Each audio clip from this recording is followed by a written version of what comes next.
இன்னைக்கு பார்த்தோம்னா நிறைய பேர் பிராணாயாமம் செய்கிறேன் அப்படின்னு சொல்லிட்டு ஒரு 10 minutes 15 minutes ப்ராக்டிஸ் பண்ணுவாங்க. பிரீத் இன் பிரீத் அவுட் ப்ராசஸ் பண்ணுவாங்க. ஆனால் மெய்ஞானிகள் எப்படி பிராணாயாமம் பண்ணணும் அப்படின்னு சொல்கிறாங்க அப்படின்னு பார்த்தா பிராணன் அப்படிங்கிறத அர்த்தம் பிராணாயாமா.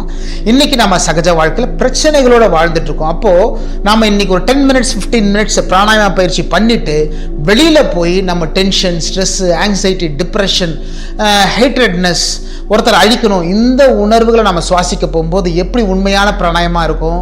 நீங்கள் என்ன பிராணனை உள்ளுக்குள்ளே எடுக்கிறீங்களோ அதுதான் ரத்தமாக மாறுது, அதுதான் டிஷ்யூஸாக மாறுது, பிளட்டாக கன்வெர்ட் ஆகுது, நம்முடைய மசில்ஸாகவும் போனாகவும் நம்முடைய ஆத்மாவும் மாறிடுது. ஆகையினால உண்மையான பிராணாயாமம் எப்படி இருக்கணும் அப்படின்னா ஒரு 15 நிமிஷம் நாம் மூச்சு காற்றை கவனிக்கணும்னு சொல்கிறாங்க. நம்ம மூச்சு காற்றை எந்த மூச்சு காற்றை நாம் எடுக்கிறோம் அப்படின்னா பிரபஞ்சத்தில் அகஸ்தியர் இன்னைக்கு பியூரிஃபைடு சோல்ஸாக இருக்கிறாரு.